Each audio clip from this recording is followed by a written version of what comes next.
کہ عمران خان صاحب 6 ماہ میں 35 لاکھ روپے کا کھانا کھا گئے۔ بسم اللہ الرحمن الرحیم۔ کیسے ہیں آپ؟ اللہ کرے جہاں رہیں خوش و خرم رہیں اور شاد و آباد رہیں۔ عمران خان صاحب کے لیے جیل حکام کا دعویٰ ہے کہ انہوں نے 35 لاکھ روپے کا کھانا کھایا ہے 6 مہینوں میں۔ اس کی کیا تفصیل ہے اس پر ہم بات کریں گے۔ اس کے علاوہ سپریم کورٹ نے آج شوکت عزیز صدیقی صاحب کا ایک بڑا اہم فیصلہ کیا ہے جو کئی سالوں سے وہ عدالتوں کے اندر پڑا ہوا تھا، لیکن کوئی بھی سپریم کورٹ کے چیف جسٹس نے اس کو لگایا نہیں۔ قاضی فائز عیسیٰ صاحب نے اپنی روایت کو برقرار رکھتے ہوئے اس میں اہم فیصلہ دیا، اس کی تفصیل آپ سے ذکر کرتے ہیں۔ لیکن اس سے پہلے یہ کہ IMF نے پاکستان کو کہا ہے کہ پیٹرولیم مصنوعات میں 18% مزید ٹیکس لگایا جائے۔ تو جس طرح یہ معاہدہ ہوا ہے اور جس طرح کہ اب IMF کی ڈیمانڈز بڑھ رہی ہیں، اس سے اندازہ ہوتا ہے کہ آنے والے دنوں میں پیٹرولیم مصنوعات میں مزید اضافہ ہوگا۔ اس کے علاوہ PTI کے صنم جاوید اور فیصل جاوید کو سینٹ کا الیکشن لڑنے کی اجازت مل گئی ہے۔ لاہور ہائی کورٹ نے آج فیصلہ دیا ہے اور صنم جاوید اور فیصل جاوید کو الیکشن میں لڑنے کی اجازت دے دی گئی ہے۔ البتہ یہ کہا جا رہا ہے کہ یہ دونوں حضرات ان کا الیکشن لڑنا مشکل ہوگا، یہ محض ریلیف ہی رہے گا، اور ریاست کی یہ پالیسی ہے کہ جو لوگ 9 مئی کے واقعات میں ملوث ہیں ان کو روکا جائے گا۔ اس ایسے میں صنم جاوید کا الیکشن جیتنا ہی مشکل ہے۔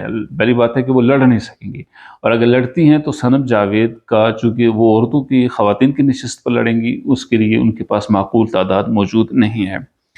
ادھر علی امین گنڈاپور نے انسداد دہشت گردی اسلام آباد میں آج وہ پیش ہوئے اور انہوں نے 50,000 کے مچلقوں پر انہیں 17 اپریل تک عبوری ضمانت دے دی گئی ہے، اور ان کے اوپر جو کیس تھا توڑ پھوڑ کا، اس میں ان کے وارنٹ گرفتاری جاری ہوئے تھے، اب ان کو یہ عبوری ضمانت دے دی گئی ہے۔ ادھر سپریم کورٹ میں جسٹس قاضی فائز عیسیٰ صاحب نے سابق جسٹس شوکت عزیز صدیقی صاحب کی برطرفی کے خلاف جو فیصلہ تھا وہ دیا ہے، اور اس میں ان کی برطرفی کا نوٹیفیکیشن اس کو کالعدم قرار دے دیا، اور انہیں اسلام آباد ہائی کورٹ کا ریٹائرڈ جج قرار دے دیا ہے۔ اب انہیں تمام تر جو ان کی پینشن تھی اور تمام تر مراعات انہیں حاصل ہو جائیں گی۔ 21 جولائی 2018 کو انہوں نے ایک تقریب میں ISI پر اور مختلف انٹیلیجنس ایجنسیز پر بہت سے الزامات لگائے، اور بالخصوص فیض حمید کے اوپر ان کے بہت سے الزامات تھے۔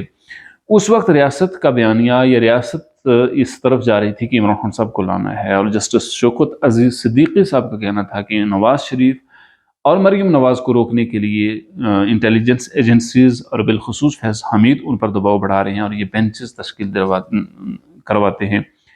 اس پاداش میں ان کو سپریم جوڈیشل کونسل کے ذریعے سے اس سے فارغ کر دیا۔ اس حوالے سے انہوں نے کیس کیا ہوا تھا، لیکن کسی بھی سپریم کورٹ کے چیف جسٹس نے ان کے کیس کی سماعت نہیں کی۔ آج یہ اندازہ کیا جا سکتا ہے کہ ہماری ریاست میں جو معاملات ہیں وہ آئین اور قانون سے بالکل مغایر ہو کر چلتے ہیں۔ جب عمران خان صاحب کو لانے کی بات ہو رہی تھی تو اس وقت شوکت عزیز صدیقی صاحب جیسے لوگوں کو راستے سے ہٹانے کے لیے ریاست نے پوری قوت کا استعمال کیا۔ اب جب عمران خان صاحب کو ہٹایا گیا اور پھر عمران خان صاحب ریاست کے لیے ایک مسئلہ بن گئے اور ریاست اور اسٹیبلشمنٹ کے لیے مسائل کھڑے کرنا شروع کر دیے، بالخصوص 9 مئی کے واقعات کے بعد عمران خان صاحب کو اندر کر دیا گیا ہے۔ ضرورت اس چیز کی ہے کہ ریاست عوام کی رائے کو معتبر سمجھتے ہوئے اسی کے مطابق فیصلے کرے گی، تو پھر یہ ریاست آگے بڑھ سکتی ہے، ورنہ 25 کروڑ عوام کا یہ ملک، اس میں 25 کروڑ عوام ہمیشہ بلکتے رہیں گے، اور فیصلے جب عوام کی رائے کے خلاف ہوں گے بالخصوص الیکشن میں، تو اس صورت میں کبھی بھی ملک آگے نہیں بڑھ سکتا۔ عمران خان صاحب کے حوالے سے جیل حکام نے یہ دعویٰ کیا ہے کہ 6 ماہ میں 35 لاکھ کا کھانا عمران خان صاحب نے کھایا ہے۔ جاوید چودھری صاحب نے اس کو رپورٹ کیا ہے۔ عمران خان صاحب سے ریلیٹڈ ایک خبر آج بڑی دلچسپ آئی۔ جیل کے جو حکام ہیں انہوں نے ایک دعویٰ کیا ہے، ان کا یہ کہنا ہے کہ عمران خان صاحب 6 ماہ میں 35 لاکھ روپے کا کھانا کھا گئے۔ اب اگر 6 ماہ کو تقسیم کیا جائے، 6 ماہ میں 180 دن ہیں، اور روزانہ کی بنیاد پر اس کو تقسیم کیا جائے 35 لاکھ کو، تو 20,000 روپے کا کھانا عمران خان صاحب کا بنتا ہے۔ اس اعتبار سے اگر دیکھا جائے کہ عمران خان صاحب نہ تو اتنے کو بہت بڑے کھانا کھانے والے ہیں، پھر وہ قید بھی ہیں، اگر اتنا زیادہ کھانا کھائیں گے تو پھر وہ بیمار بھی ہو سکتے ہیں، وہ ایک سمارٹ اور سلم آدمی ہیں۔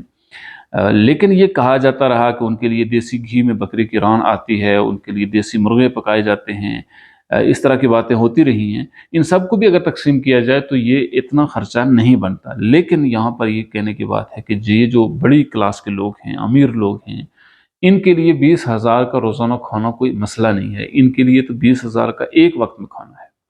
یہ عوام کی مسئلہ ہے کہ ان کو 20,000 بہت بڑا لگتا ہے، ان بڑے لوگوں کے لیے 20,000 کی کوئی اہمیت نہیں ہے۔ ایسے حکمران کہ جو 20,000 روپے کا روزانہ کھانا کھائیں جبکہ وہ گرفتار ہوں، ان کے لیے اگر عوام آپس میں لڑتی اور بھیڑتی رہے گی تو یہ ملک کبھی بھی آگے نہیں بڑھ سکے گا۔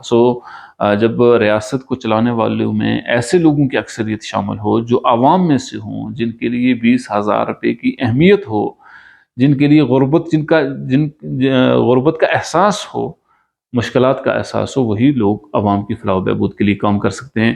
اب اللہ بہتر جانتا ہے کہ یہ دعویٰ کتنا سچا ہے، آنے والے دنوں میں ظاہر ہے اس کی حقیقت کہیں نہ کہیں کھل کر سامنے آئے گی۔ ایک اعتبار سے دیکھا جائے تو ممکن نظر نہیں آتا، لیکن اگر عمران خان صاحب کی شاہانہ زندگی کو دیکھا جائے تو اس میں یہ بعید از قیاس نہیں ہے۔ ہماری ویڈیو کیسی رہی؟ اگر پسند آئے تو اسے لائک اور شیئر ضرور کیجیے۔ السلام علیکم ورحمۃ اللہ وبرکاتہ۔